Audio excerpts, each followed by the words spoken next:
Are you a new and beginning handler and you're getting your first season underway, but you start to realize now that the dogs are in the field, man, there's a few things in my training that I did not do, and now I'm running into a little bit of issues. Well, I'm going to talk about 6 common questions I get from new and beginning handlers on getting their young dog started. Welcome back, welcome back, welcome back. I'm happy to see you. I'm glad that you are here.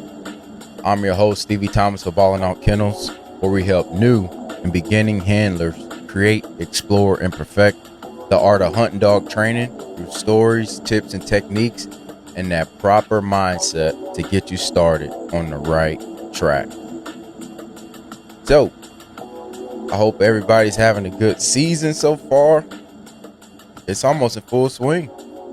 We're coming up on the end of October, getting in November where it really starts to get good. December, depending on where you live, it can go one way or another. But I think we're gonna have a pretty mild winter here in Iowa, knock on wood. So we should have there's a lot of hunting left to do.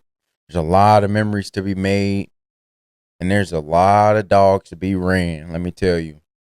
So I hope everybody's season's going good. Hope everybody's being safe. Hope them dogs are doing what they're supposed to be doing. Hope all the hard work that you did over the summer, spring, going into the fall has paid off. And if not, hey, we're here to help. We are here to help. It's always a good time this time of year because, especially for new and beginning handlers, we are always here to help our new and beginning handlers. That is my main focus.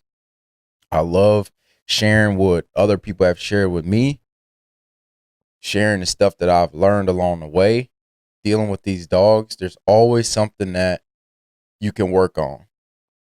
And even if it's not working on the dogs, it could be working on you as a person, teaching you patience, teaching you how to actually observe something, teaching you how to communicate. You got to think we are working with a dog who can't speak English. But what I made me think about real quick though is what I would give to be able to talk to my dog. Like what would you give to actually be able to talk to your dog for an hour or a day? To list to ask them questions and have them answer you back in English. Like, what are you smelling? When you treat that possum, what like we've been working on coons for a whole year. What made you treat a possum? I don't understand. When you ran that deer, I know it can't smell like a rabbit. Why'd you like what's going on? What were you thinking about? Can you smell? What days do you smell better? Which days you don't? Like all the questions we were really asked, and that's kind of a sidebar, but we always thinking and talking about dogs. That's just part of being dog men and women. We always think about dogs. But what I would give to talk to my dog for 24 hours and take him on a hunt and just figure out, hey, am I actually teaching you right? Do you understand what I'm trying to actually accomplish with you? Maybe they don't. Maybe we think we're getting across to them clear and they just looking at us with that little side turn, that head turn the dogs do sometime. And I don't know. It would be fun. But with things really starting to get in full swing, people getting those dogs out, starting to hunt them or getting them prepared if your seasons haven't opened.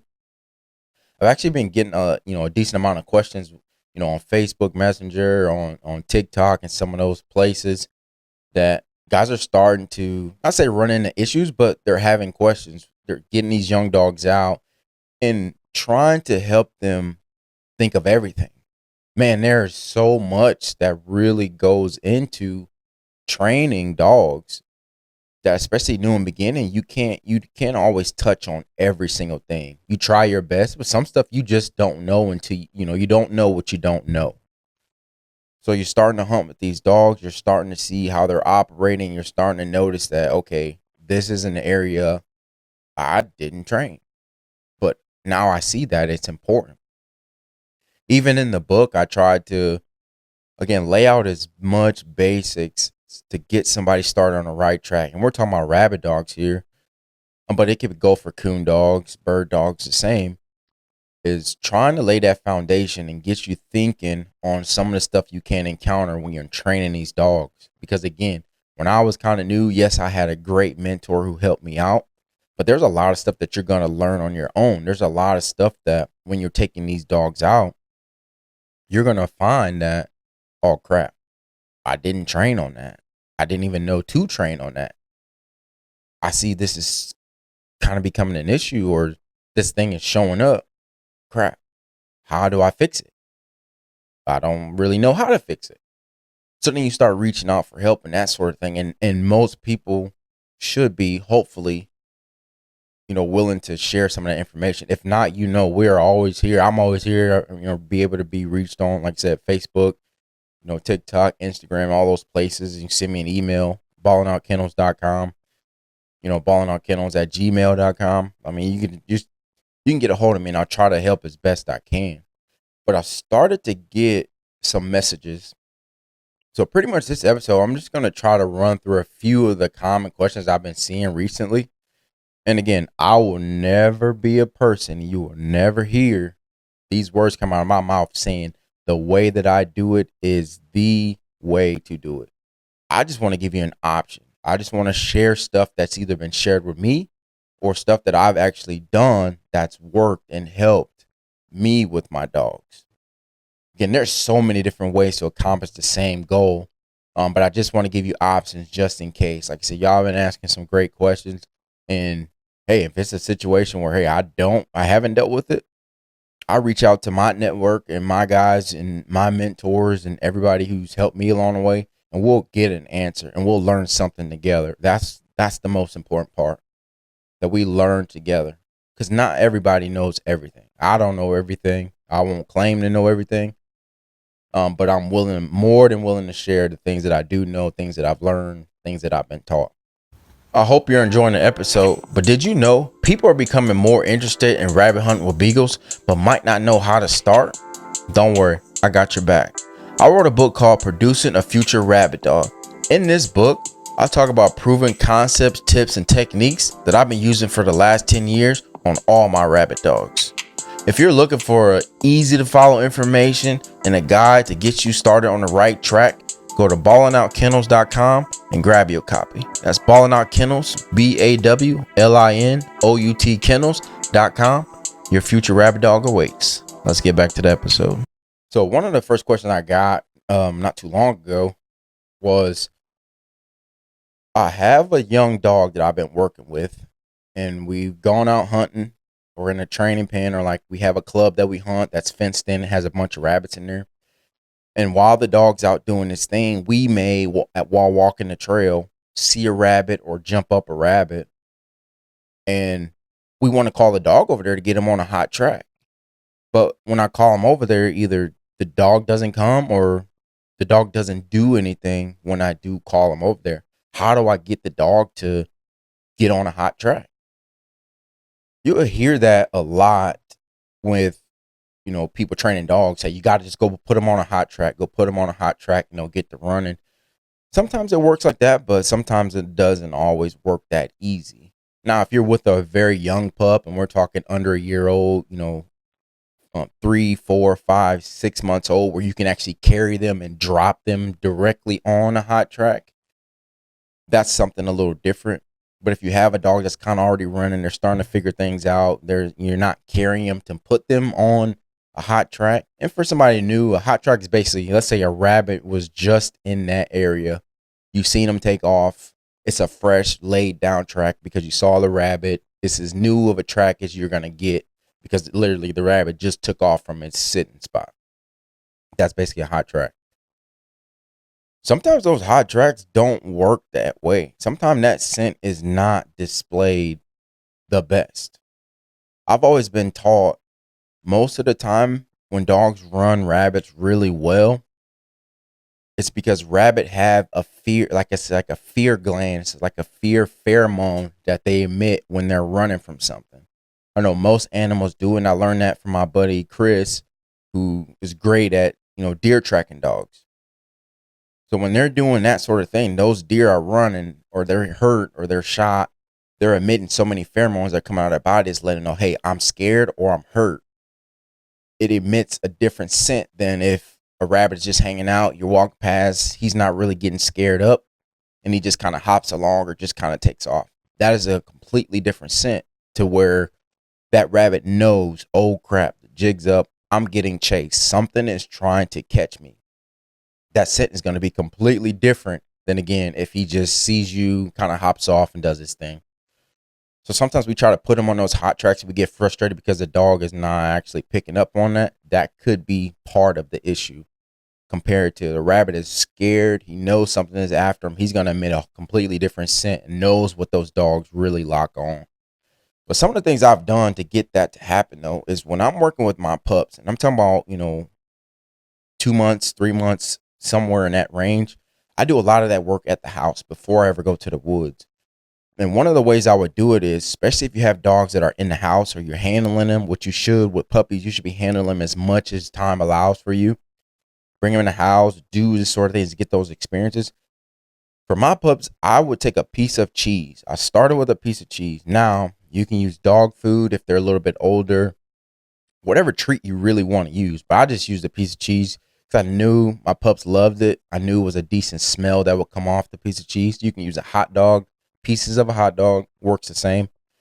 So what I would do is I would just have a square slice of cheese and I would just break pieces off and I would just feed them to my dogs. And I would say whatever word you're going to use to get the dogs to come over. Some people say tally ho. Some people say there he goes. Some people say here he is. Some people say here. Whatever the words you're going to use, it really doesn't matter. Just be consistent. While I was feeding my dogs the cheese, I would just be saying that.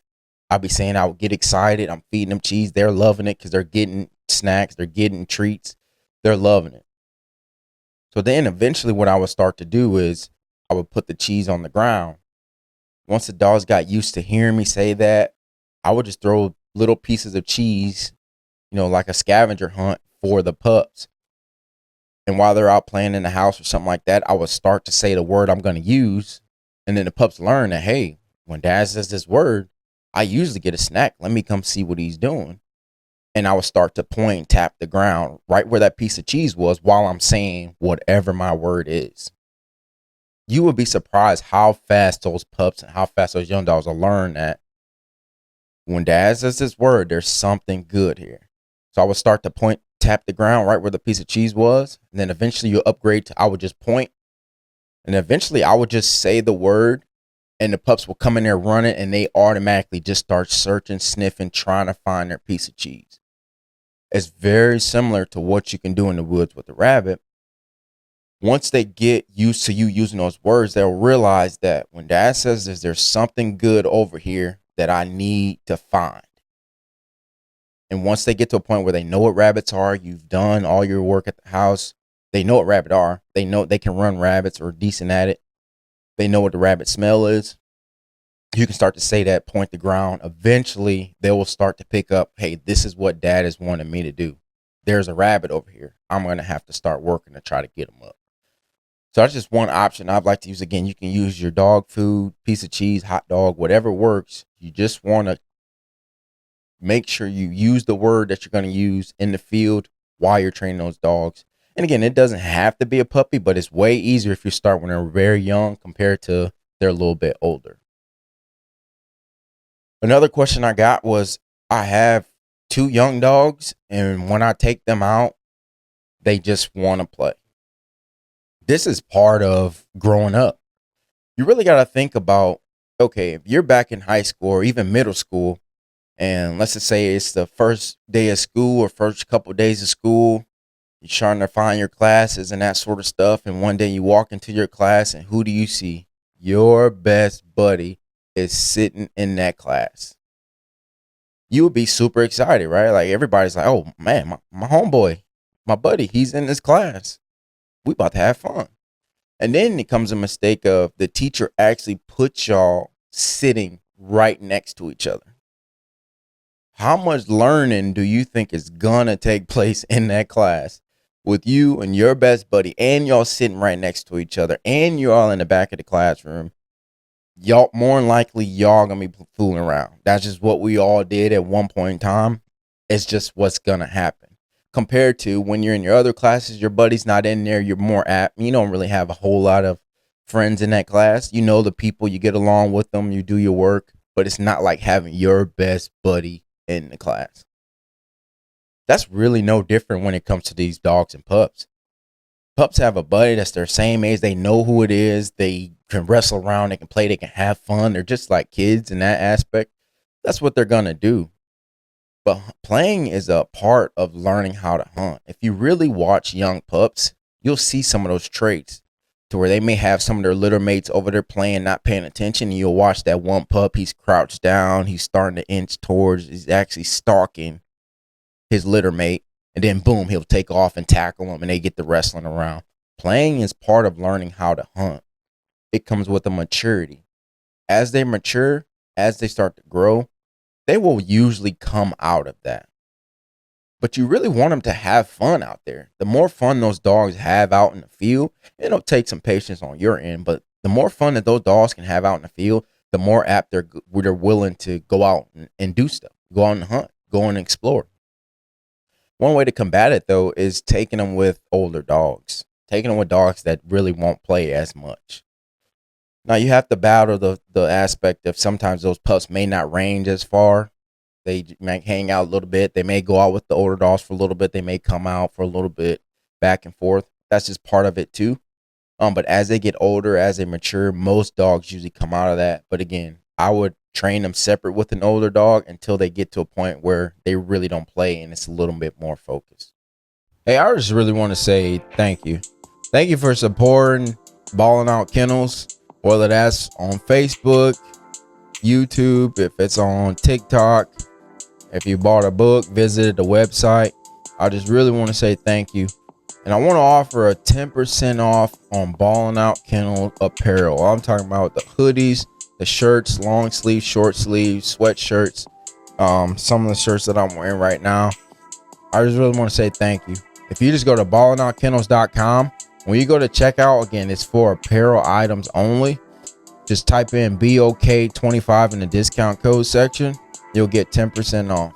Again, it's just my way of saying thank you for supporting. And we're going to continue to keep building this thing. Stay sharp, stay real, stay houndy. I had another question where I have a dog that will run solo, but he really doesn't want to pack up. So this is a topic that really comes up with running beagles. There's a lot of people that think that, or have the mindset of, I'm going to solo my beagle so he can do it all on its own. And I'm never going to hunt him with another dog until he can solo a rabbit by itself. And then I'll put him in with other dogs. And there's some people who think the opposite. That is, I'm going to put the dog with the pack. And then as he gets older, I'm going to solo him out. The second way is the way I like to do it, but we'll talk about both. The reason I really like taking dogs in a pack, especially young, earlier than later, is because I completely understand wanting to solo the dog, wanting to make sure they're just not following the pack, just making sure they're not, just following other dogs, that they can do all the aspects of hunting on their own. But what I've seen more times than not, it usually creates an issue of too independent. We're not training coon dogs. We're not training bird dogs where you really want them solo. Beagles are pack dogs. Beagles are pack animals. And most of the time when we're hunting, it's very rare unless you're starting out, and this may be you, to where all you could afford is one dog. You just started out with one. That's all you're hunting with. You're probably going to run into issues because they're not used to packing. They're going against their nature, so to speak, in hunting solo. Again, I totally get wanting a dog to do it all on their own and have the abilities to do it. But beagles are pack animals. They rely on the pack. That's just how they were bred and wired and what they do. To where if you hunt a dog beagle, if you hunt them solo too much, too early, they become too independent to where they will not pack up. Or you have to go through a whole process of getting in the pack up. And some ways I like to do that is, if you have the ability, kennel them up with another dog in the pack. If they get along fine and that sort of stuff, where those dogs can build trust, they can build a bond, that can sometimes help another dog pack up. Running them with, slower dogs. Run them with dogs. Let's say this pup itself knows how to run a rabbit. Run them with other dogs who are okay with packing up.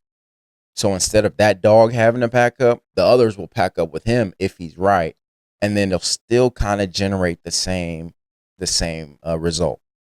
But one of the things you really want to avoid, like I said, running them too much solo in the beginning, because you got to think in hunting scenarios, it's very rare that you are hunting a beagle solo. It's just not. Even if you competition, you're gonna have other dogs in most scenarios.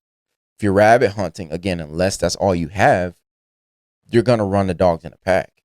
So the sooner you can get that dog that experience, he's not overwhelmed. Because what I really like to do is I like to take my pups and I like to put them in a situation to where they are with the pack of dogs. And my mindset or my thinking behind that is that's probably going to be one of the most overwhelming things for that dog. Again, you got to make sure they're old enough to actually run with the dogs where they're not just me tooing, just chasing at dog tracking is what we call it. You want to make sure all that sort of stuff, because I know some people may point that out. Absolutely. You have to make sure the dogs are old enough, big enough, strong enough to actually run with the pack so you don't cause those issues. All that aside, if that meets those requirements, I like to take the pups and put them with a larger pack. That's probably going to be one of the most overwhelming things. A bunch of strange dogs. There's a lot of noise. There's a lot running, chaos going on. And I sit back and watch how that dog handles that situation. The first couple of times the dogs open up and everybody gets running, the dog may shy out. Some of them just jump right in there. That's really what you want to see, because you can always reduce the number of dogs when you're trying to get a dog to run solo. But trying to add a bunch of dogs in there, when the dog has run solo his whole life, he's more likely not going to want to pack, or you're going to have to take so much more time to break him of that bad habit or break him of running too solo. And then it usually breaks up the race, breaks up the hunt, because you got one dog want to break off and go do his own thing over here. The rest of the pack is over there. So sometimes the dogs split. It just can cause issues. But I really like to overwhelm a pup in the very beginning, put them in a situation where there's a lot of dogs, see how they handle it. And I don't really mind if they're at that point in time just running with the other dogs, packing up. I like to believe the cream is going to rise to the top. I can't tell you how many times I've seen some of my dogs that you put them in a big pack, and before you know it, they're running the front of the pack. Maybe not be first, but they're third or fourth, and they're actually running the rabbit. They're not just following the rest. The cream is going to rise to the top. This is how I like to look at it. But you put those dogs in those situations, and then you can always reduce the number of dogs once they're okay with a larger number of dogs. Because if you take a dog that's solo and you dump them in with a bunch of dogs, I promise you, more times than not, they're not going to run. They're going to either come sit by you or they're going to go off and do their own thing. And that's kind of defeats the purpose. So another thing I got is I have a dog that comes out of the race often. So with that, I would kind of see, okay, how old is the dog? Is the dog big enough? Is the dog strong enough? Does the dog have the stamina to actually hang out with the other dogs? How fast is the pack that he's running with? Can he keep up?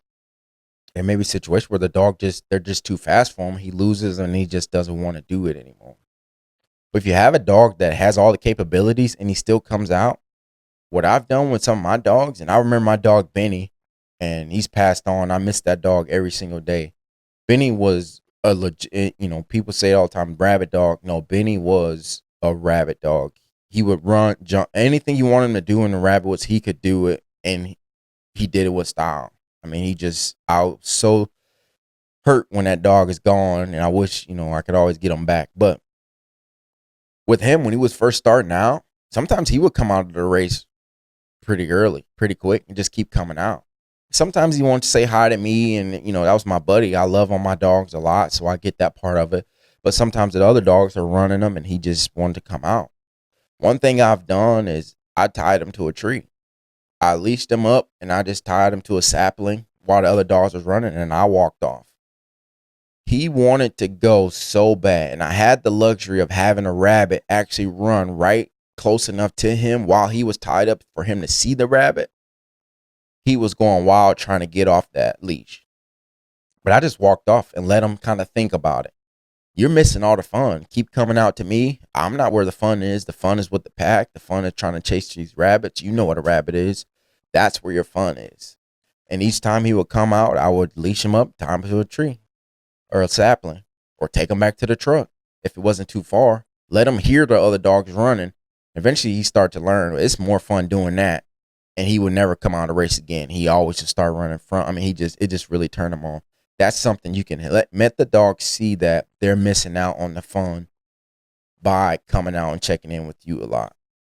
Yeah, sometimes just leaving them there, let them think about it. They'll start to realize, hey, my group, my fun is over here. I need to be with them.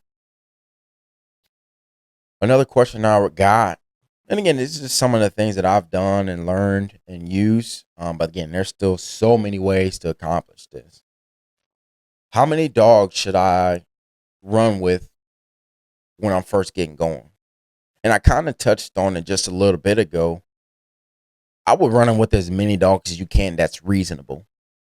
Now you have to take into account the speed, the age, the size of your pup. Because again, you don't want to take a puppy who isn't that fast yet. He's not that big for the terrain that you're hunting in. If you're getting in thick briars and you know this puppy is still kind of small, he can't handle getting tangled up in the briars and everything that comes with it, you can deter a pup from wanting to go in there and hunt just because he's not big enough. It's no different than you taking a sixth grader playing basketball and then you take them, even football. You take them out there and you dump them with some high schoolers and tell, hey, go on, have fun and play. By the end of it, I guarantee that kid is not gonna wanna play anymore. It's just too fast paced. They hit too hard. And there's just a lot of things that go into it. So you don't want to set the pup up for failure. But again, I really believe in putting the dog with as many dogs as that pup can handle. That's reasonable, that is not going to run trash. They're going to do it the right way. They're not pushy on the track. They're not any of that sort of stuff to where that dog can get somewhat overwhelmed, but he has an opportunity to see and hear the sounds that come with a pack. If a young dog can handle that situation, I've seen more times than not, it is so much easier to reduce the number of dogs to get them to run solo.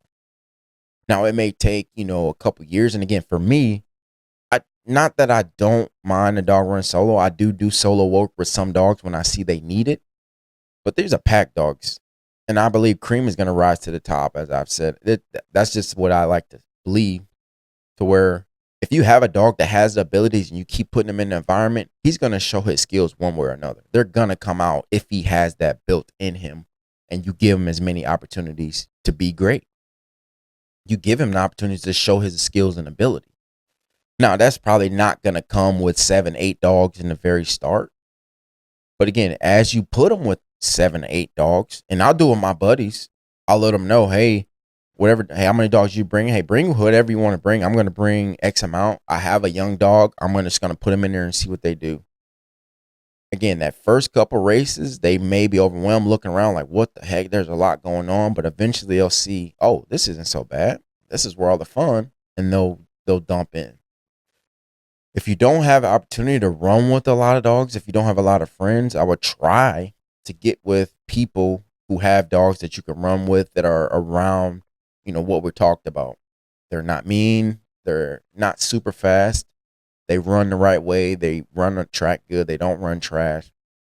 And try to buddy up with those people so you can give your dog that experience. Hunt them with as many dogs as they can handle. That way they get over the shock and awe of running with a big pack. And again, you can always reduce the number of dogs. Start running them with 4 dogs. See how they operate. And you can really watch and see how that pup is doing. Reduce it down to 2 dogs. Now you really can tell what that dog is doing. If he's actually running and jumping, is he tracking right? Is he doing that sort of thing? And once he's had enough rabbits under his nose, tracks under his feet, take him out solo. And then you really start to hone in some of those skills. Another question I got too, which is, what is the best way to start using your tracking collars with a young dog? I like to, and I use a lot of I use Garmin's. Obviously, there's Dogtras out there. I use Garmin's. I have some bigger old school Garmin, T15s that I'll still use. They still work, and I use them for my coon dogs and that sort of stuff. But I also have some minis that, again, you still can use on coon dogs and whatnot, but the collars fit a little bit better on the Beagles. I like to put them on those pups 3, 4 months old, as soon as you start to work them on drags and the collar actually fits. You don't want it too loose where it's just hanging around, it's flipping around, the antennas scratching the ground, the collar's on the back of the neck instead of underneath the bottom. It just causing some issues. I like to wait until that collar fits, and before I use any functions on it, I just let the dogs run around with it on their neck. But I do that, doing that work at the house before you go to the field allows them to get used to it here and not relating this weird thing around my neck that may beep, that may shock, that may tone. It does some weird stuff around my neck while I'm out hunting for the first time. While I'm out, this is my third, fourth time out here, and I got this weird thing on my neck. I don't know what it is. It's uncomfortable. I feel these little things poke at me. I don't know what they are. You don't want that dog to relate any of that sort of stuff to anything that has to do with hunting. So if you do that at the house where they get used to it, they're in a spot that they're comfortable. It's a spot that they are used to. They're used to you. They're used to their kennel. They're used to their kennel mates. They're used to the ground, the house, everything. Now that weird thing is not going to be so bad. And then as they start to get older, I'll start to couple those, again, doing that work at the house where they'll come to you when you call them, using food, clicker, cheese, hot dog, whatever you want to use, using those words that you get them to come to you. Then I'll start to couple that with the tone feature. Again, when the first time they hear a tone, they're gonna be weirded out by it, just a little bit. They're gonna look around like, "What the heck was that?" They don't know. You don't want that first experience to be the experience that they have out in the field, because they may relate that to something out there, and you don't want to have a setback. Doing it at the house. The first time they ever hear a beep, it's here at the house. They may even be in their kennel. I might be in their kennel with them, feeding them as I beep, as I say the words that for them to come to me. Again, they start to learn pretty quick what that means. I really try to wait until there's an extreme situation before I ever have to use the vibrate feature or use the tone, the shock feature. And I do not turn it up very high. I turn it up just enough to get that dog's attention. Usually like I said, I run a Garmin. I'm not sure what Doctors are, but I'm sure some people can help you out if you have one. With the Garmin, usually that's, a 4 or 5. If the collar's tight enough, you can get away with using, the tone feature or the beeper. If you had to vibrate them, 4, 5, or 6 usually is enough to where it's not overwhelming for them, but it's enough to get their attention. It's enough to make them stop whatever they're doing. And if they're hard-headed, which some dogs, especially beagles, can be, you may have to progress from there. But I usually try to start the lowest setting I can to get their attention. Allowing them to use that feature, allowing them to get used to that collar at the house will go so much further than trying to do it for the first time in the field, because you don't want them to relate any of that weird stuff to everything out in the field. You want them to relate the fun car ride. Dad's loaded me up. I'm in the dog box. I know what this is. I know where we're going. And when I get out of here, I get to run free, have fun, and chase some rabbits. That's the only thing you want that dog thinking about, not anything else. So I'll run back through really quick. What we talked about is like, hey, one of the first questions I had was, how do I get a dog to run a hot track? Yeah, starting young is easiest, but you still can do it with a mildly older dog, year under. You still can do it. Again, I use a piece of cheese, but you can use a hot dog, their own food.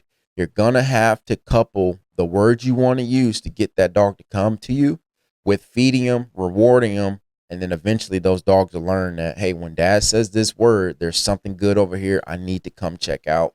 And they'll be off and running with those rabbits. Hunting 2 young dogs together and they just want to play. Playing is part of growing up. We've all done it.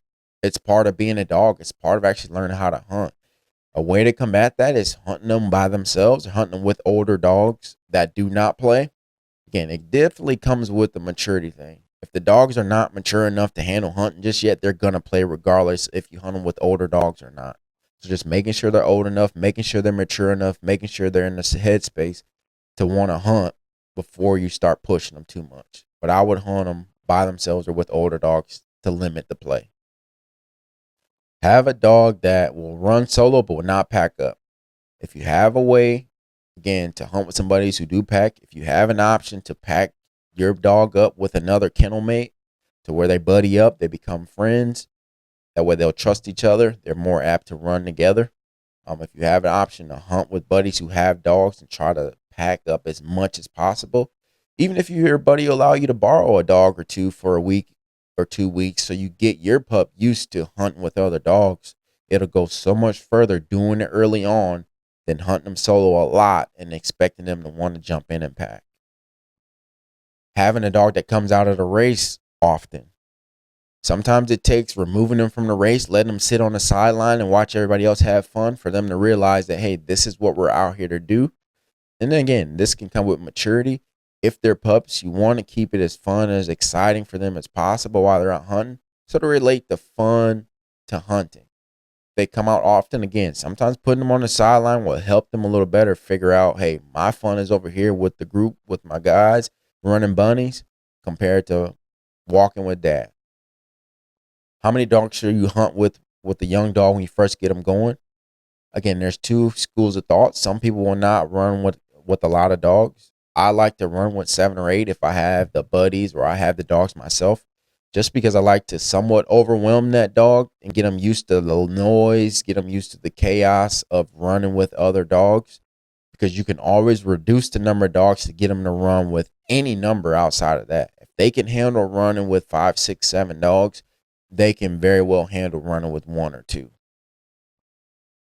And then trying to get them used to the collars. What's the best way to do it with a young dog? I say earlier is better. I try to wait till a dog can actually wear the collar. It fits right. It's not swinging on their neck. It's not doing some weird stuff. And then all the training I use with the collar is done at the house before I ever go to the woods. Try not to let the first time that pup experiences that collar is while you're out hunting. It doesn't take much to, when you're going out and feed them, playing with the dog, handling them, to just throw the collar on. You don't even have to actually turn it on, but get them used to having it on them. That way it's nothing that is not uncommon to them. So I hope some of these help. Again, there's so many ways to accomplish and get some of these things corrected. I've tried to give you some options I've used that I know work, that I've done multiple times with different dogs, and that I've been taught myself. But again, there's so many other ways, and there's other people that you can ask and get some great responses and great things that you can work on with your dog. But we just try to give you some options. So I hope those helps. Give some of those a try. If you do try them out, hey, just reach out to me. Let me know how it goes. There's some other pointers or something I can help you with. I'm more than willing to help anybody in any way I can. Hey, just reach out to me. So again, I'm Stevie Thomas for Bawlin Kennels. Stay sharp, stay real, stay hounded.